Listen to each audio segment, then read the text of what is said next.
Only about half of you have told me that. My name is Michael Hopkins and I'm the clerk. At the moment, former moderator Reverend Professor David Thompson is taking the chair this evening. We'll come back to that in a moment. And the rest of the platform, we have John Bradbury, the General Secretary, and Mark Robinson, who is the convener of the Business Committee. Tessa's not feeling well at all and has decided to take the evening off. I think we will all wish her well and we will remember her in our prayers. We have a well-planned system that there are a number of former Assembly moderators here who are primed like a coiled spring to pop up and take the chair if necessary. And this evening it happens to be the turn of Professor Thompson. I think you had something you were going to say, David. Only to make the obvious point that the agenda suggests we have 4 papers to get through, 2 of which at least I could think would amount to considerable discussion. So I would ask you all to be restrained in the number of comments you feel obliged to make.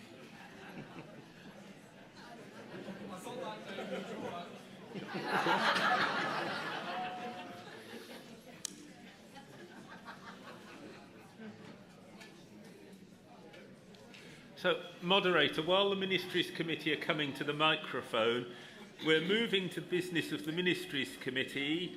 We're going to start with H3, and we will see if we can magically complete H3, H5, H9 and H11 in the remaining 57 minutes.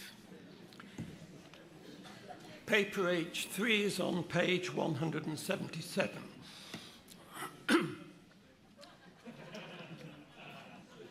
Moderator, members of the Assembly, I present paper 3, Reconfiguring Pastorates. Change is happening within our pastorate groups and in our churches.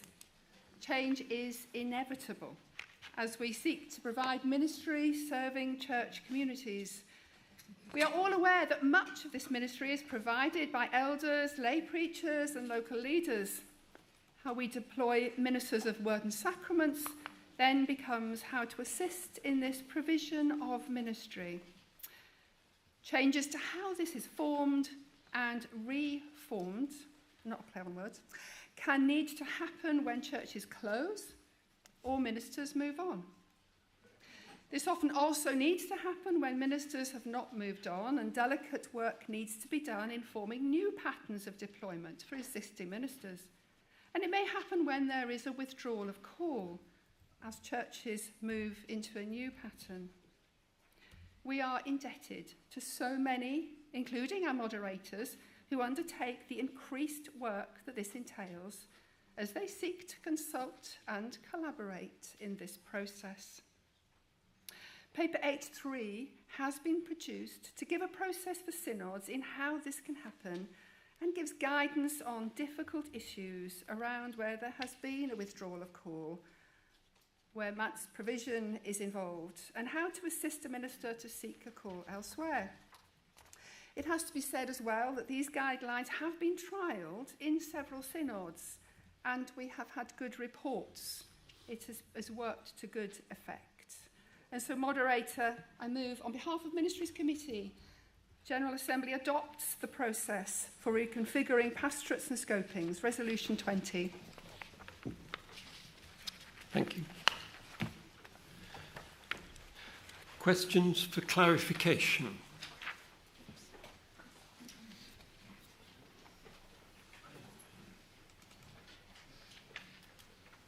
David Coker, Eastern Synod. I'd like to thank Ministries Committee as the Minister receiving 50% stipend that my scoping will never be affected with this resolution. That, as a Synod employee with my other hat, that seems an obvious loophole, and that other ministers could take the great sacrifice of going down to 99.99% of a stipend and also not be covered by this. there's a factual error there. The maximum part-time stipend is 75%, not 99.99.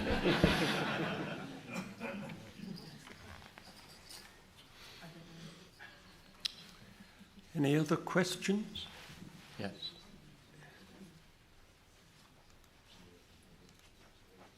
Moderator Tom Osborne, ecumenical representative, in particular the Methodist Church. I may just be blind from the paperwork because I've already dealt with Methodist Conference this year where our agenda is even bigger. I can't see particular mention in relation to the scoping of pastorate in relation to LEPs, which as a minister of one LEP and working with several LEPs is of particular note to me. So therefore I'd like some clarification on where LEPs fit in the nature of rescoping appointments and pastorates.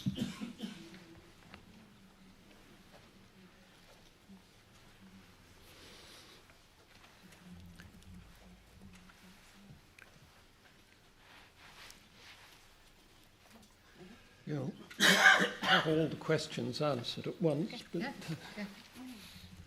Thank you. Nicola Furley-Smith, Secretary for Ministries. Of course, the LEPs are very important. This process will be held in synods. Synods are best placed to know how the scopings with LEPs are done. So this just really gives kind of a template for how synods can manage when pastorates need to be refigured and rescoped.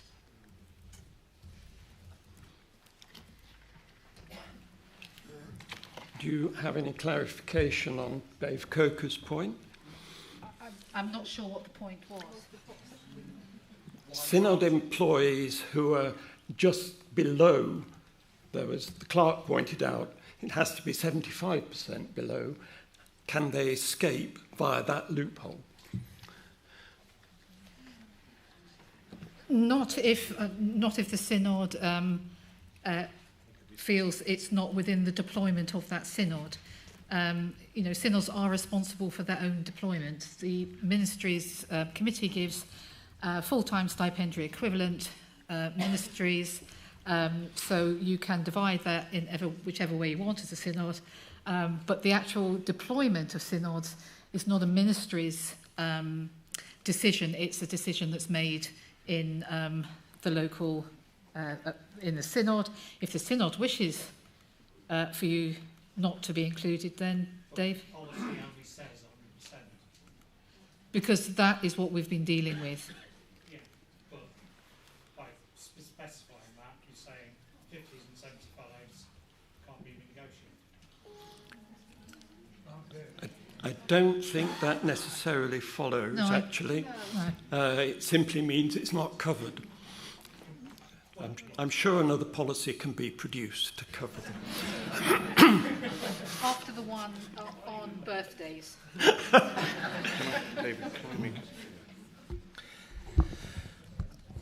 I think those of us who've lived through debates on ministries' policies previously might notice that it's not unusual that details emerge in the course of debate and discussion that don't undermine the substance of the policy but suggest that some tweaking might be helpful.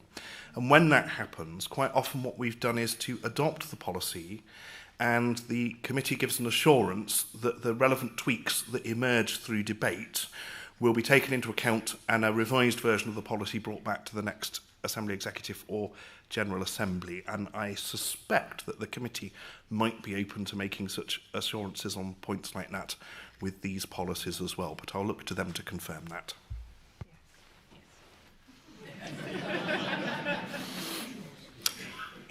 So I think we now move to the discussion phase, unless anybody's had a last-minute question, but I hope not.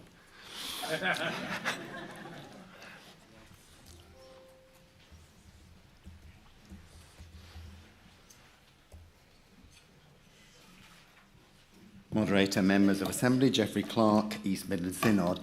I sincerely hope that Assembly will give warm support to this paper. The matters it addresses are not pretty, they are not comfortable, they are challenging, and they are potentially upsetting. The way this paper has been framed has been greatly appreciated by my synod, and we're one of the synods already using it in a particular set of postcodes. I would urge Assembly to make it what we use, because it's a lot better than what we haven't got already. Thank you.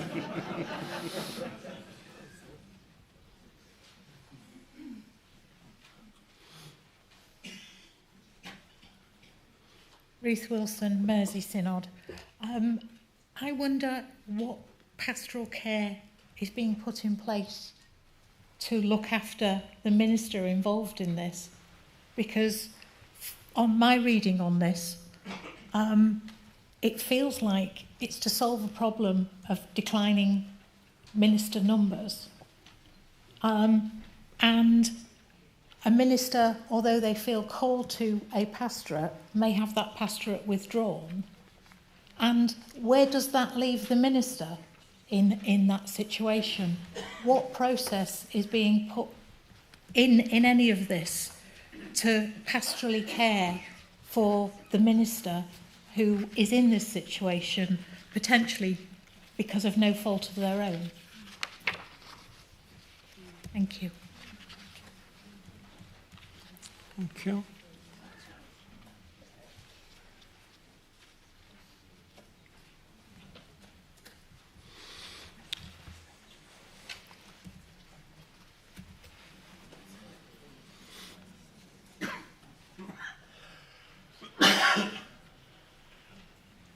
Yes, Bachelor Casey, East Midlands Synod. I first of all want to thank the moderators for these great papers, and there is a lot of good in that. But I want to echo the same concern about the pastoral welfare of ministers. It talks about generous support for 6 months, which is generous, and I can hear that. But from experience of seeking a call, sometimes it takes more than 6 months to get a call. And if any of the calling steps doesn't work out, it can take a year at least. And I'm just nervous that if it takes a year, as it has for many people I know, what happened to ministers with a family?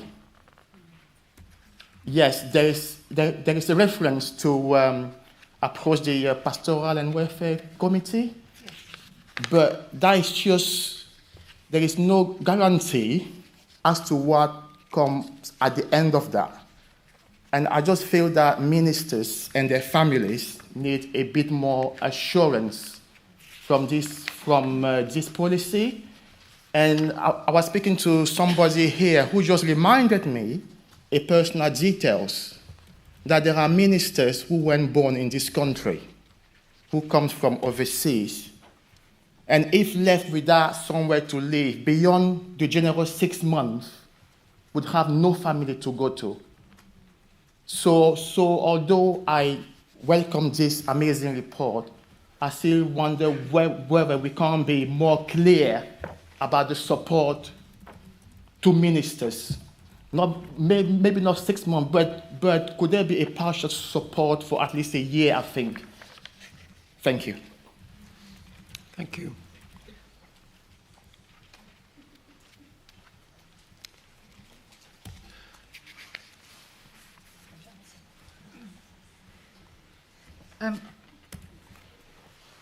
Thank you for that. I mean, I had hoped that pastoral care was kind of implicit in the paper, but if we are allowed to make tweaks, I'm sure Ministries Committee would like to put something in specifically about that. The difficulty with in writing policies like this, it's very difficult to be prescriptive when you're not actually in control of synods. So the normal practice is for 6 months, and the withdrawal of call paper that came last year, I think had 3 months, and Ministries was asked to go away and change that, and that comes up later. So the standard practice is 6 months, and then as it says under 9.2, if after 6 months then the synod moderator may wish to make an application to the Pastoral Reference and Welfare Committee for stipend support. So I do hear what you're saying, I really do, but this is kind of the standard practice that we have. It is difficult when you're left without a pastorate, but you are still living in the manse. There are all sorts of questions that then different synods deal with in different ways. And Ministries didn't feel it could be prescriptive about what happens in synods over which it has absolutely no control.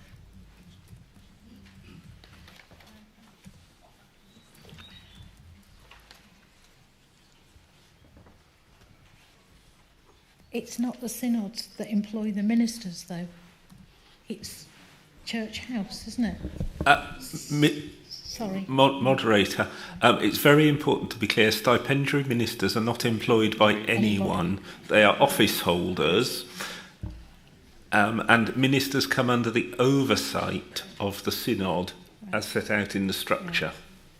But for me, as a minister, we're questioning, we're losing ministers more quicker than we're recruiting ministers. This doesn't offer. I'm a single parent. If I have to fund a 4-bedroomed manse to enable me to stay until I can find a calling, I'm further impacted by this policy. And yes, call me selfish, but I give all of my life, majority of my life, to the church. And this just feels, to me, like a slap in the face. And it may just be me that's being oversensitive, but I do feel really strongly about this. We don't get a lot of support, and the problems are ever growing, but we seem to be sticking plastering everything together to hold it together. And for me, I think we need a bigger discussion on how we deal with the problems of recruiting ministers, retaining ministers, and encouraging people to train for ministry before we start looking at how we can do this, or rescoping in a way that would be feasible for people. Some of us, I would be open to a move to a different area because my parents are dead. There's only me and my daughter. But lots of people don't have that luxury. And this feels very uncaring and unchristlike to me. And I don't feel that it's a healthy way forward. Thank you. Thank you. Sally Thomas, Thames North Synod. Maybe I'm missing something, but this just simply feels heavy-handed because basically we're already doing it. The standard terms of settlement that we have state clearly in the final 2 clauses about renegotiation and review, and we do have a standard review process, and then about serving the wider church. So that potential to reconfigure when it becomes necessary, and these things don't come out of the blue, you see them coming, you can plan for them and have things in place. But those clauses are already there, so I'm failing to see the necessity for this, sorry.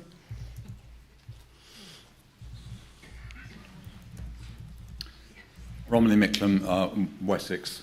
Moderator, I just want to pick up on the previous speaker and reiterate what Nicola's already said. I am here representing Wessex as a minister, but I also chair the Wessex Trust. It is up to the Synod and the trust companies to work out what happens with manses. It's not up to the General Assembly or to the Ministries Committee. In Wessex, we don't evict ministers after 6 months.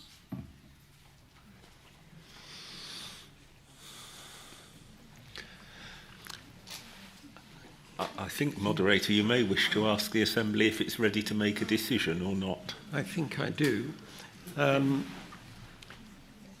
Could I have, first of all, an indication with orange and blue cards about how Assembly is feeling about the resolution as it stands?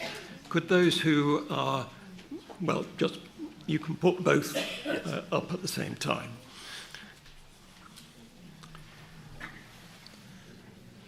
there are 4, 5, 6, 7, 8, 9. There are about 10 people with blue cards. Would any of you like to speak to express your view?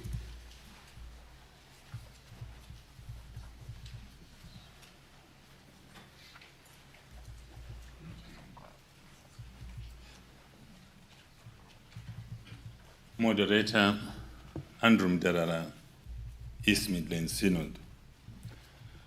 I think my biasment and worry over the prescribed 6 months and then leaving it to somebody else who might decide in another way that might not be applicable to you as a minister when you are struggling to get a call, may leave you vulnerable. I think my fear is for a minister to go and preach with a view and 3 months. To organize that, for that to happen, you need a minimum of 6 months. And the call falls through. And then you try another one, possibility of failing to get it, and you are worried about that. The 6 months is okay, generous, but I think I would be more comfortable if we were to up it to probably a year. That at least it gives you room, because it's not up to you to get called, and that's my personal worry, that there's no enough support to calm my fears.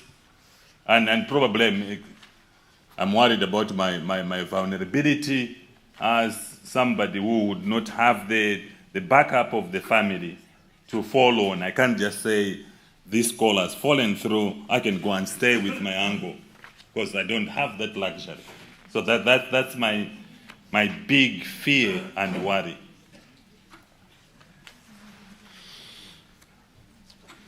Thank you. Craig Muir, East Midlands Synod. I wonder if that paragraph 9 could work in some flexibility somewhere. As Andrew and Bachelard have talked about, 6 months is fine if the first church that you're introduced to wants to speak to you, preach with a view, and you're called. But if that doesn't happen, then 6 months is not long enough. And there may well be a pressure for somebody to just take whatever call there is just because you've got to. And, you know, I've known people do that coming out of fixed-term appointments or coming out of ecumenical appointments, and it doesn't work. And I wonder if we need to work in some flexibility. And I quite also understand a reticence for when, you know, the thinking that somebody will just sit on their hands for 6 months and do nothing and then moan and worry about it. I understand that reticence. I wonder if the flexibility can be 6 months on from the end of a call process, wherever that is, and give space for a couple of different call processes to happen. General Secretary. I think it might just be worth explaining a little about how the Pastoral Reference and Welfare Committee functions, because in a sense its role is precisely to give that kind of flexibility. There's always a recognition that within certain time limits things do not always work out, And as has been said, it's perfectly possible to go through a call process in good faith. It doesn't result in a call. You know, all it takes is for an interim moderator to have been on holiday for a few weeks and the church meeting gets pushed back. And, you know, we all know how that unfolds. The Pastoral Welfare Reference Committee is there precisely for those kinds of situations where within what might normally be a reasonable amount of time, but for some reason just hasn't been, it's precisely the means by which we're able to continue paying stipend to ministers so that it becomes possible to revisit a call process, enter a second or a third call process and seek a call, and the minister to know that they have got the support of the stipend whilst that's happening. That committee always errs on the side of generosity, and I just cannot imagine a situation where a minister is actively engaged with the movement of ministers process and they would withdraw call under this policy. That I find that very hard to imagine. Thank you. Yes. Can I pull this down just without breaking it? Do we have a handheld mic at all? Yep. Sorry, that's not the most accessible microphone system there, is it? There's a handheld on its We'll bring way. you the handheld mic, and hopefully you'll get on better with that. Sam's just skeeting down the room with it. So Relay race with Stephen.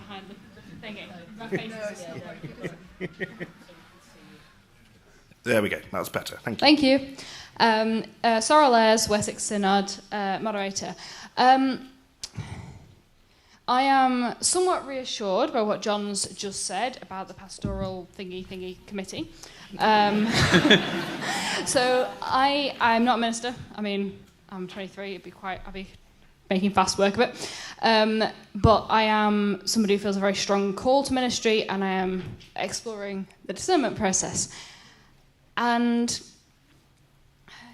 I just want, I really hear and I appreciate those that have said that are in a minority position of not having any family support in the UK.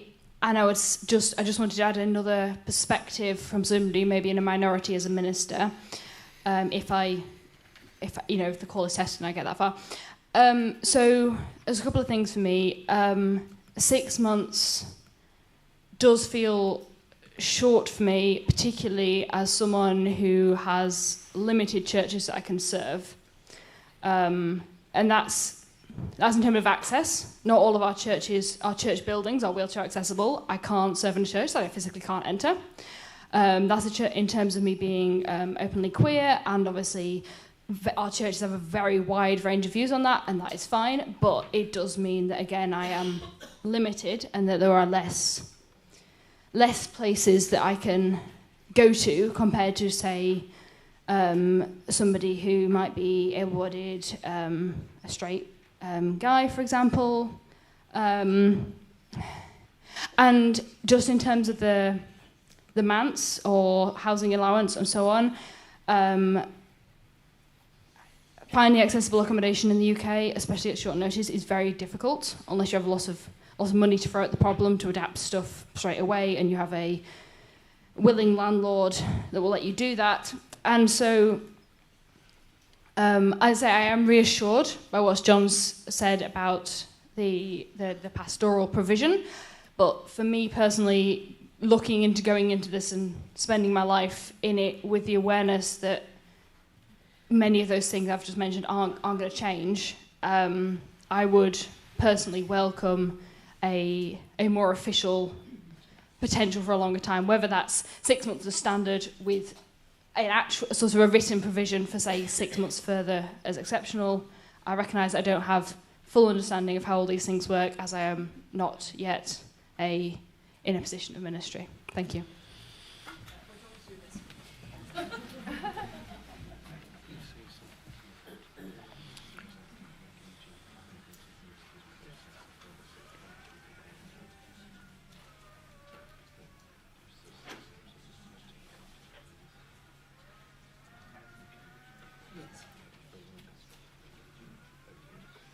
Elaine Hutchinson, West Midlands Synod. The reason why I'm a bit cold or held up the blue card was, for me, it sounds like ministers would be in a really vulnerable position. And I'd just like to hear a little bit more about what would happen or what's the process to make sure that it doesn't make ministers vulnerable.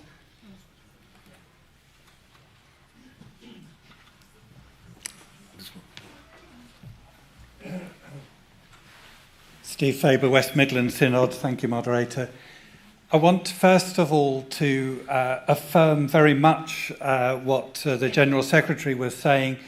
I'm aware, because of my role as a Synod Moderator, of a number of cases in recent months, over many, many months, where the Pastoral Reference and Welfare Committee have been extremely generous in continuing stipend support whilst people have been looking and seeking to discern a new call. So that system is working, Assembly. I'm also very minded that when we start the discernment process, we are told from the outset that there is no guarantee, I'm going to use crude language, there is no guarantee of a job for life, a post for life, a ministry for life. Ministry begins when we are called and ordained. It continues in our next pastorate when we are called and inducted. And there is no promise that there will always be a ministry for us. I'm also very minded, and others will be able to cite this far better than I can from memory, of the Methodist Covenant Prayer, which has got our roots in our own tradition, that sometimes we are called to work and sometimes we are called to be laid aside. I think there is an element where we need to trust God in this. Thank you. Yes, Bachelor Casey, it's Midland Synod. Thank you, John, for actually clarifying the generosity of the Pastoral Reference Committee along those lines. And I kind of hear that. But if I can be personal, in the past, not just now, I have supported pastorally in different contexts people for whom things didn't get right and who on purpose were directed to a certain committee or synod, and that structure where help should have come from on those two occasions did not provide the support that was expected. That is personal. They didn't have to. 6 months, I keep saying that, is very generous. And I echo that. But we are all aware that when someone is under pressure to find a new call, and I'm talking to my fellow ministers here, there is a temptation to accept a call that is not yours. And in that situation, because you are under pressure, the pastorate would actually miss out, and you will miss out, and the whole church would actually miss out. That is why a firm caution of maybe half a support firmed up beyond 6 months is fair. Because if you are part of a family, you want a level of certainty. When you talk to your children who go to school, you want a level of assurance. And so I am really suggesting that there should be at least a sure housing support firmed up beyond 6 months for a year. That is what I propose there. And just to finish, it will be interesting to have the perspective on ecumenical partners on this. Thank you. Thank you. We have just come up with a possible form of words that may help allay some of the fears here. I wonder whether the Ministries Committee would like to share the little conversation we just had. So I think we would like to add, after 9.2, where the Minister is actively engaging in the call process, a further 6 months would be granted. So that's from the Pastoral Welfare and Pastoral Reference and Welfare Committee. I think, could you repeat that again? I'm hearing.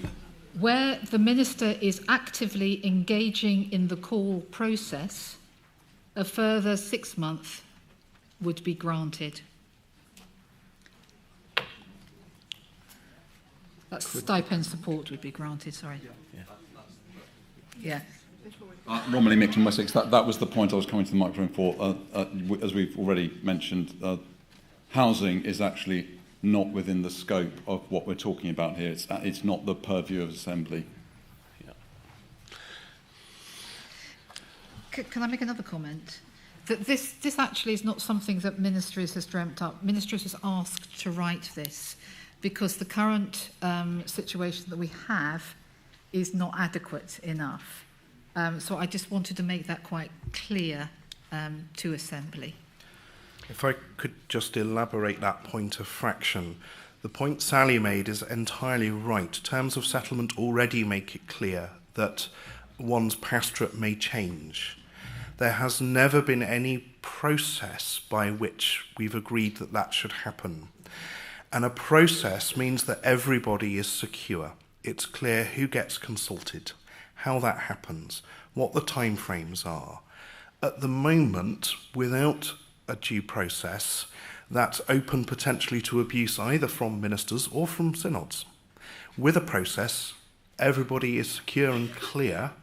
When that section of the terms of settlement already exists comes into being, how everybody is treated appropriately within that. And in most cases, this process barely gets off the ground, because in most cases where pastorates need to be rejigged, that happens by mutual consent, with synods engaging with local churches and ministers, and it doesn't result in any significant change for the minister. It's only relatively exceptional circumstances where the latter bits of this policy would ever come into play. Could I ask how many members of Assembly would feel warm towards the amendment that has been suggested?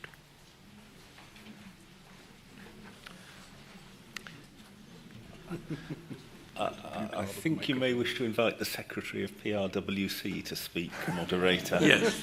I was already standing because I just feel a bit uneasy about specifying 6 months. At the moment, the Pastoral Reference and Welfare Committee is normally 6 months, but there have been occasions, as Steve Faber has alluded to, when we've continued the support beyond 6 months because a minister was actively involved in the process. So I was just a bit uncomfortable about the Pastoral Reference and Welfare Committee having its wings clipped by this. I'm not sure it would. It would be 6 months under this policy, and then the usual terms of reference of the Pastoral Welfare Reference Committee would apply. So what they would was then read take out a decision. was very clearly 6 months. Moderator, my suggestion is that PRWC and Ministries potentially go away and hammer that out and bring it back tomorrow, because I think we're getting a little hot and tired at this point. And I think a lot of the principles are agreed by a lot of the people, but we're going to get stymied on details. I would share that view, I have to say, particularly if we're going to get any more business done before 9 o'clock. Do we need facilitators, or can we... It was me that I read it round the wrong way. Right. I think we don't need facilitators, is what I'm being told. I think they can sort it out. They can facilitate themselves. If in that case we are moving to another piece of business, I may have remembered this erroneously, but I think the designated safeguarding lead has come especially today for paper H11, and if that's the case, we ought to move to H11 at this point rather than H5 or H9. Yes.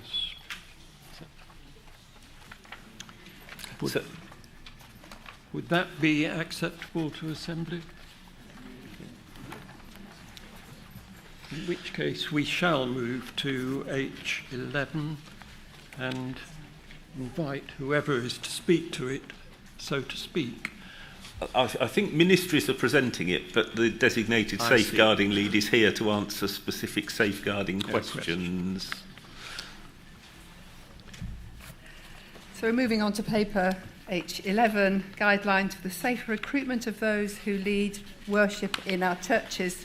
And I'm just going to add that we have been asked to produce this one as well by synods, well, local churches actually. So just to say in my introduction, we are blessed in our churches that week by week ordained and lay people provide worship in their role of leading worship, and there may be times when lay preachers are called upon to exercise a pastoral role when a minister of word and sacraments is not available.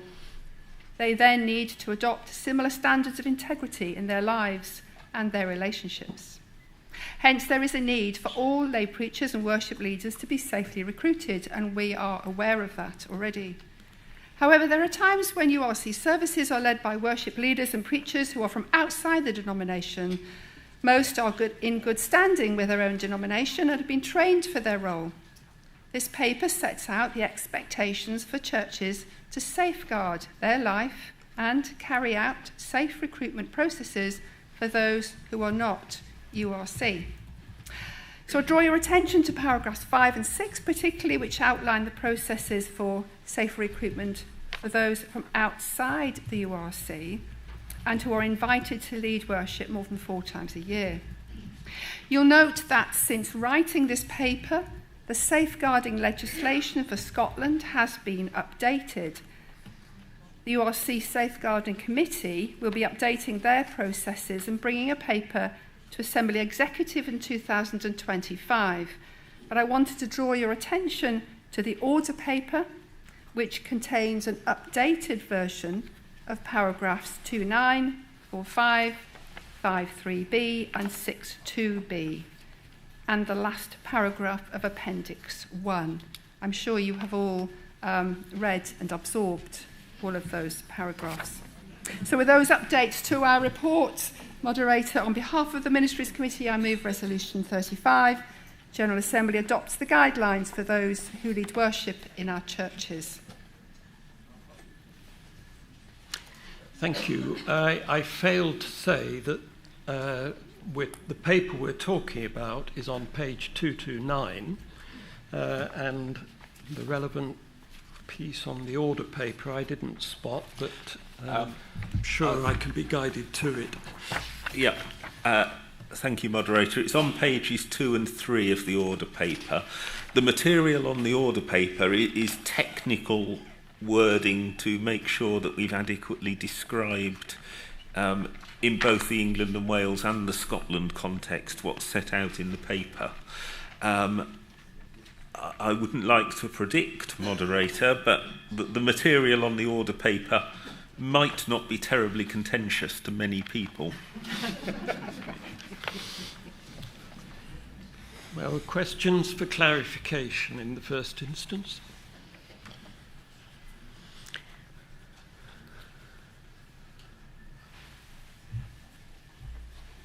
Reuben Watts, Southern Synod. Just a question in regards to the regular preachers who preach 4 times or more per year.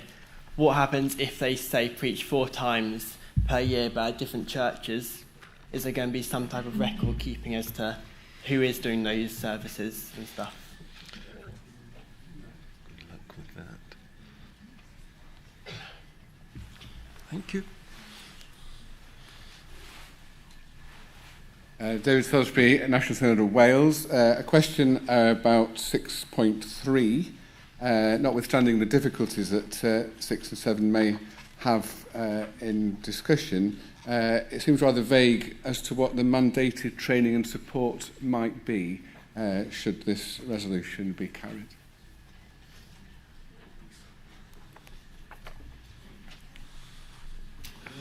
Jo Harris, National Synod of Wales. I have slight worries about, in terms of capacities for church secretaries and being overloaded. So what support would there be for church secretaries to uptake this? And would that support then fall upon the synod lay preaching advocate to make sure that this is done?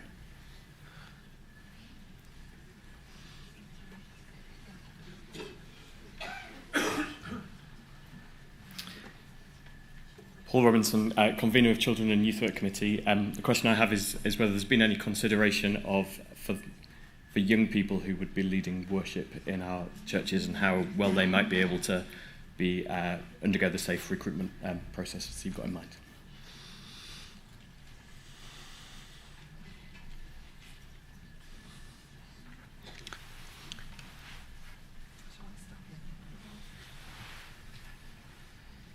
I think what needs to be made clear is that these are guidelines and they are for local churches to look to in the way that they conduct themselves. I think we recognise that there is already pressure on pulpit supply secretaries and church secretaries. We're not seeking to overload them anymore, but we are seeking to provide something that will allow them to be equipped in a way that they're not at the moment, to understand some of the responsibilities that we have in our congregations. People who move around different churches, there isn't a way of knowing because it's local churches who invite them to preach, so they may well be preaching in more than one, and then it's 4 times a year, but that's in different churches. So this really is only aimed at, there has to be kind of a cut-off somewhere, because if it's just once, you know, you're just thinking, well, you've got some guidelines there, this is just a visiting preacher, and that you know, they're gone. But if somebody's regularly there, they're going to get to know the congregation a bit, they're going to get, so it's just kind of trying to see how we can help local congregations. Young people, I'm not sure about that one. I would have thought that they're already, I don't think they're going to be asked to preach more. No, I'm not quite sure I understand the question, except for I would just put a plea out that if anybody wants to do lay preaching, then please engage. I've lost Paul, can't see him, sorry. Then I would encourage people to engage with Stepwise, speak to your training officer. Please come and do the Assembly accredited lay preaching course. We fund it. You know, so that you're really well equipped. I know that was particularly about safer recruitment, but safer recruitment is laid out for locally recognised worship leaders. There is a safer recruitment process which I think would fit volunteers as well as those that are locally recognised worship leaders or Assembly accredited lay preachers. I think what we want is really well-equipped people leading worship in our churches. I hope so. When I did a survey in the Eastern Synod some years ago, more than half the services were taken by people who didn't have any kind of accreditation at all, either Assembly or Synod. But that wasn't my job to resolve. Yes. Daniel Harris, North West Synod. I'm all for encouraging lay preachers. I think that they are worth their weight in gold and more. That said, if there's a lack of sharing of information, if we get an occasional poor quality or maybe a lay preacher who violates sacred space or something, is there a way that already exists to somehow coordinate that information at synod level? So if a church is taking someone who is of poor repute, let's say, is there a way of sharing it with other churches? Does that make sense? Have I explained myself? Yeah. Yeah. Is there a blacklist basically? Yeah. Well, that's the wrong phrase. That's the wrong phrase.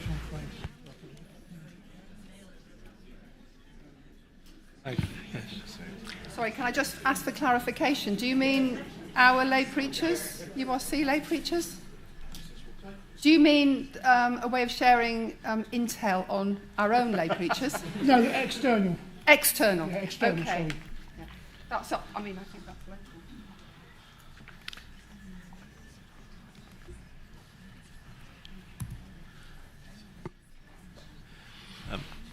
Moderator. Yeah. Paul Robinson, convener of Children and Youth Work Committee. Just to reiterate my question, I think, is around the guidelines for safer recruitment often involve obtaining a DBS, and young people can often struggle to go through that process. And so introducing guidelines where safer recruitment is essential in those situations becomes a barrier to young people leading worship in our churches. Point taken, thank you. I think I must make this the last contribution. Craig Muir, East Midlands Synod. I welcome this and thank you for it. It makes things a lot clearer than I think we've had in the past. But some of the language worries me. We talk about them as guidelines. I know plenty of churches that say, well, they're just guidelines, we don't worry about those. But then it says, sets out the expectations, which is stronger than guidelines. And it might well be that some of us are wanting to say to churches, no, these are the expectations. And you can't just do what you want as you've always done in the past. And of course, I'm sure some of us know that the places that we worry about most and the preachers we worry about most are those who do the best they can to avoid guidelines and expectations.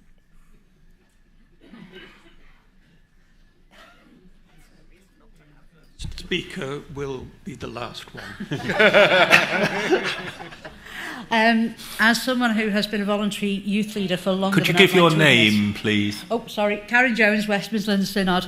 As someone who's been a voluntary youth leader for more decades than I'd like to admit, I have facilitated young people leading worship on many occasions. And I'd like to think that even with this in place, if the young people are leading worship under the leadership of their youth leader who has undergone safe recruitment, then that can be seen as validating their ministry, because the young people are doing so under the supervision and leadership of their youth leader. I don't think the young people themselves need to go through the safer recruitment thing as long as their youth leader has. But the point I wanted to make separate from that was, is there a way of, when somebody has gone through the safer recruitment thing, guidelines, we might still miss things, and if things come up, if we have safeguarding concerns that have come up after they've gone through that safer recruitment process, is there a way by which we might address that? It can be addressed, but that's for local churches and synods. Yeah, I think the General Secretary would like to comment. That would fall under all the guidance in Good Practice 6, and you would draw in your local safeguarding coordinator who would be able to draw upon the safeguarding officer of the synod. So yes, there really would be a secure way of doing that. Is Assembly now ready to take a decision? Thank you. This involves white cards. Yeah. Those who are in favour of the motion as proposed with any amendments that have come along the way, those who are in favour of that, please show with your white cards. Thank you. And those who are against, please show. I think that's been agreed, Moderator. Yes, I think so too. I think we have to go to notices or whatever now. I think it would be unwise to start another paper at 5 to 9. I'm seeing looks suggesting that. Notices.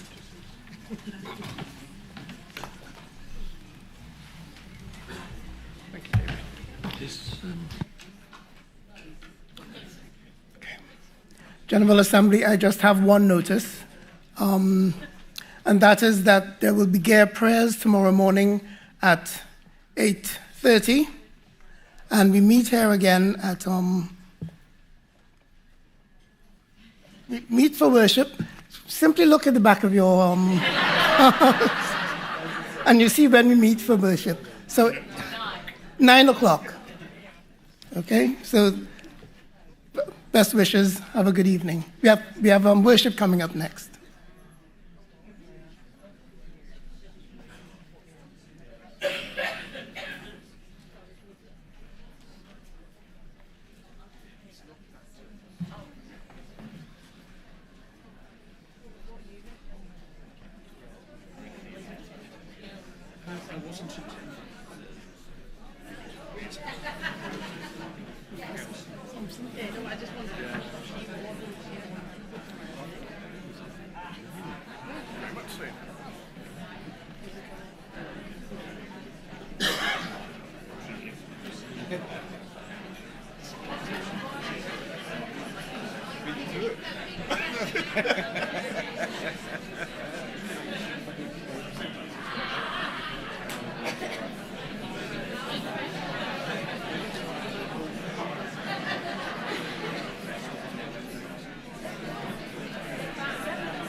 Another way.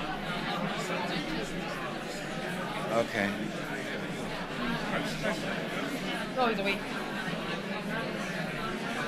Huh. Actually, we've got a couple of minutes. Or do you think we should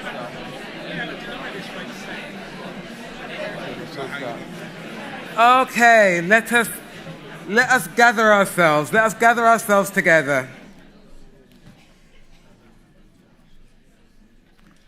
And I'm going to say something. This isn't really part of the evening devotion as such. It is a prelude, as it were, because I had something in mind, and maybe in some ways it is evening worship, but maybe slightly challenging. So I'm going to keep that, because I know that some of us are flagging, and I don't want to give us anything too heavy to think about when we're flagging. So I'll see if I can bring that back at another time, but we're going to be a bit more gentle. I was always going to be gentle. I'm kind, you know. But we're going to be a bit more gentle. But maybe a bit later, over the next few days, you can remind me and we can see if we can pull back in the little bit of extra challenge. But for now, I'm going to say, let us pause a while. Pause, maybe close our eyes. Don't go to sleep. Pause a while and just breathe. Just breathe.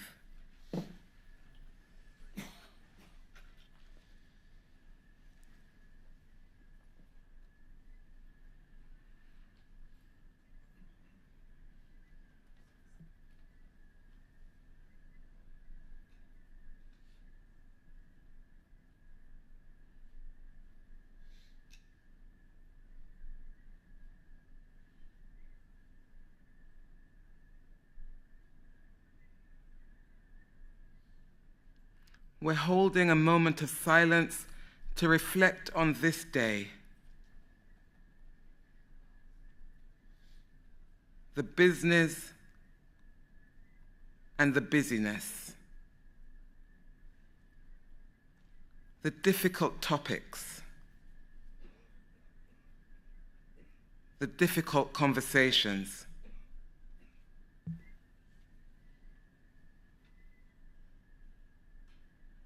And this on the back of our travel and everything else.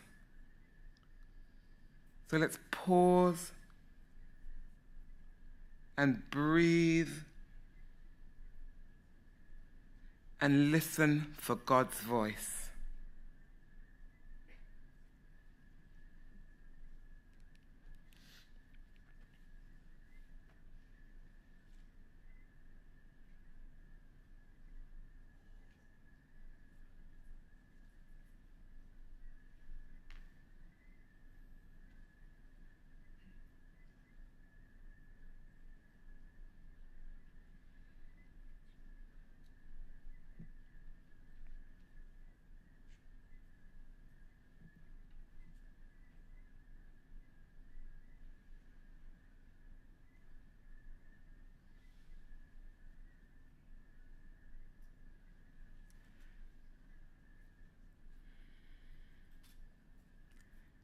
And hopefully we will hear some music starting to play, and we will see some words appearing on the screen. He's so humble. Never touch the lion. Roaring. I'm walking through this valley of tests, and I've never been a weak caught in the wilderness. The power of God preserves I, guiding in all I do. So treading through the heights and the depths, we trample frustration and we conquer stress. The power of God preserves I and guides in all I do. So all the evils that mean me harm can go back where they came from. No demonic works perform shall prosper. Yeah, I tell you of your hand, the science man come, 'cause we can't squeeze the lion palm. No demonic works performed shall prosper.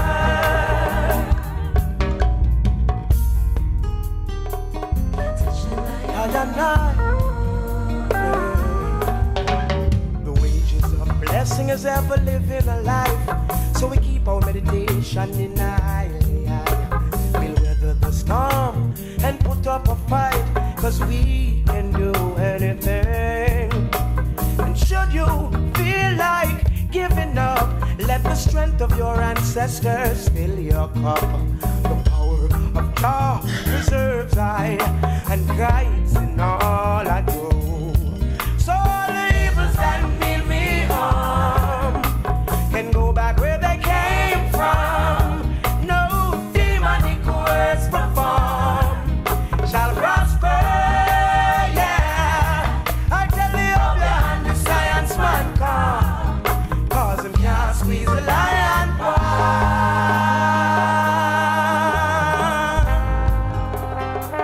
Can't touch a lion,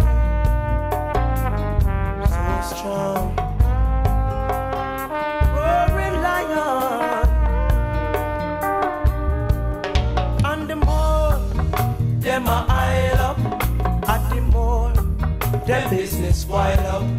Yes, the more them come with science, no them can't break the heart of a lion. The more them a aisle up, at the more them business wild up.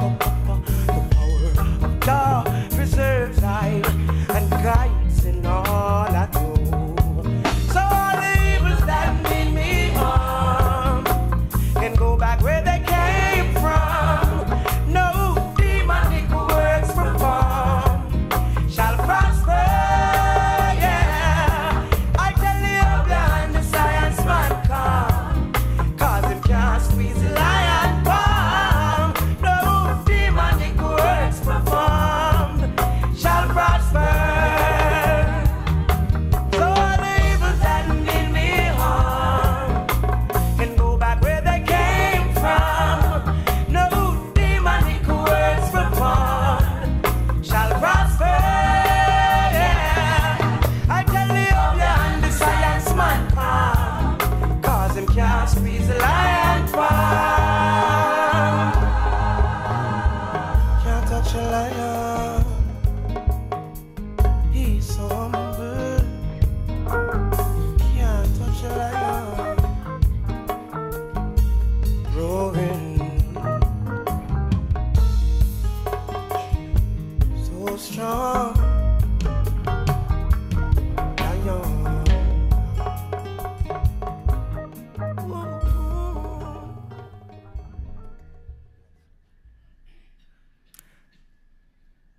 In this afternoon's worship, we started thinking about where we hear God speaking. And you know, sometimes you just really need to hear God speaking. Where do we hear God speaking? Through whom do we hear God speaking? In what languages and through which voices do we hear God speaking? I hear God speaking through that song, Lion Paw. It's drawn from the Rastafari tradition. And some people might think, how can we have that in a Christian context, in this place, in General Assembly? But as I listen to that song, I absolutely hear Taras Riley, that's the name of the singer. I absolutely hear Taras singing about the God I know and the God I love and the God I worship and the God that I need, especially when I'm tired and especially when I'm heavy laden. I hear God speaking in and through the patois. But I Anglified the lyrics for our slides so that all of you could know what Taras was saying. If there are aspects even of the Anglified version that you don't understand, feel free to come and ask me. Or you can ask Gordon, he can tell you. As I listen to that song, I hear echoes from Romans chapter 8. What can separate us from the love of God? What can separate us from the love of God? And the promise that there is nothing now or in the future, in the supernatural or scientific worlds, in heaven or on earth, that can ever separate us from God's love. There is nothing that can overcome or negate the power of God and of God's love. Isn't that a powerful and reassuring message for us to hold and to carry every step of life's way? I want us just to take a moment to think about that. Nothing that can separate us from the love of God. That's what we believe, and that's what we've been hearing.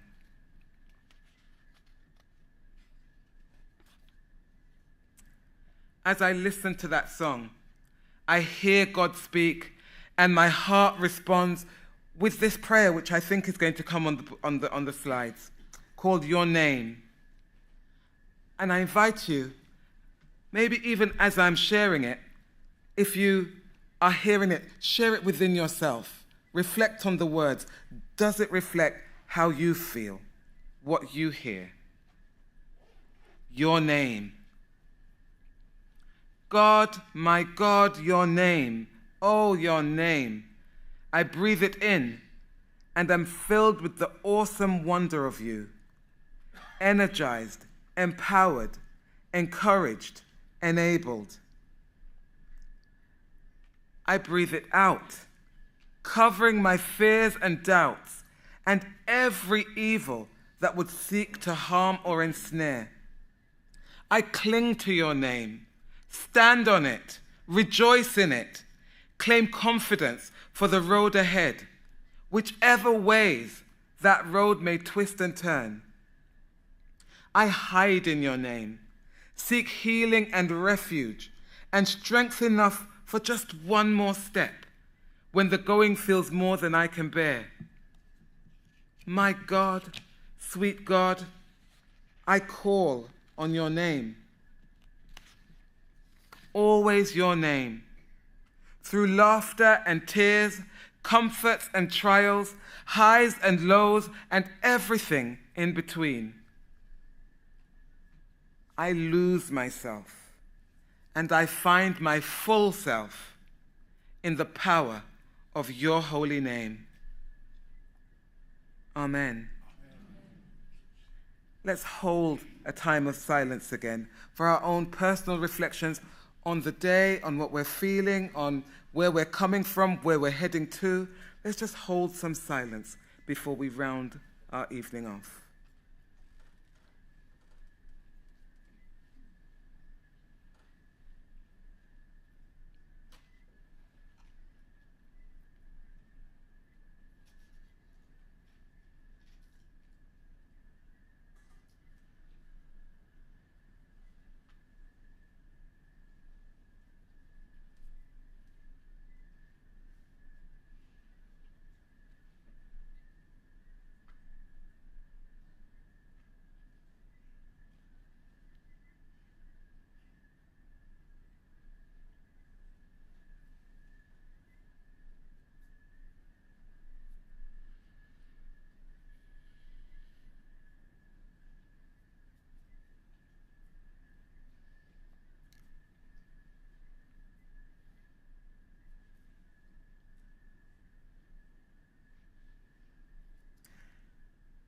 And we'll ask our wonderful tech team to let Taras sing for us again, maybe a little bit louder, as we listen, as we sing, as we dance, as we do all of the above, and as we wish each other a blessed night with enough rest to prepare us for all that tomorrow will hold.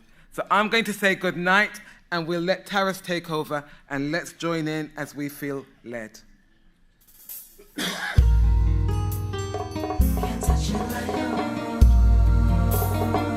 He's so humble, roaring.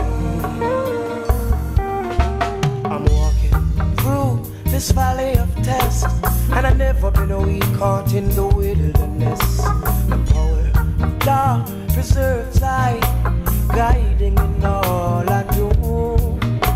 So treading through the heights and the depths, we trample frustration and we conquer stress. The power of God preserves I and guides in all I do. So all the evils that mean me harm can go back where they came from. No demonic works perform shall prosper. Yeah, I tell you, up your hand, the science man come, 'cause we can't squeeze the lion palm. No demonic works performed shall prosper.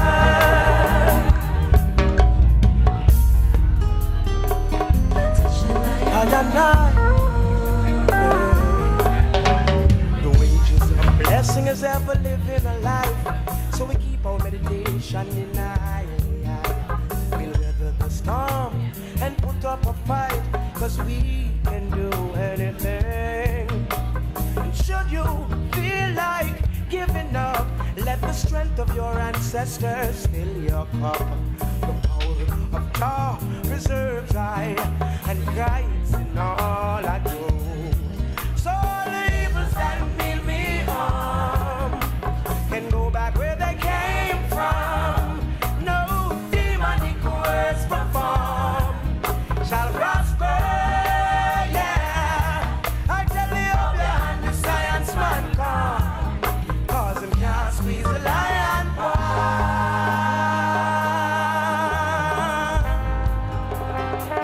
Can't touch a lion, so strong. Roaring lion.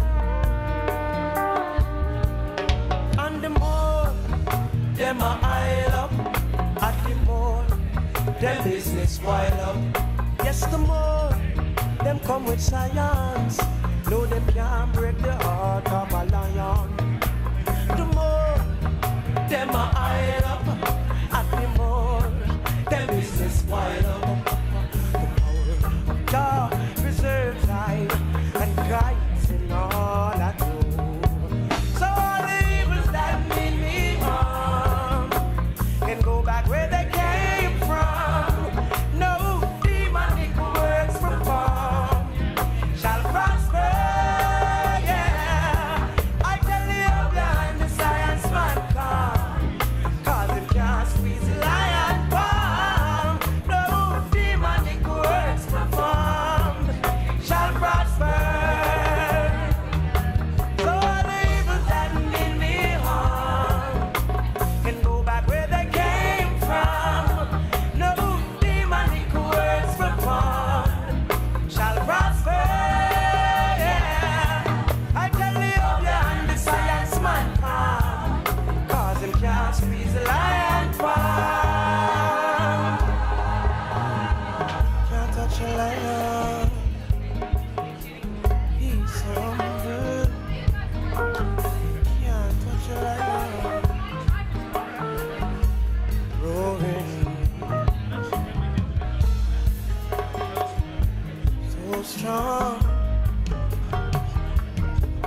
love the way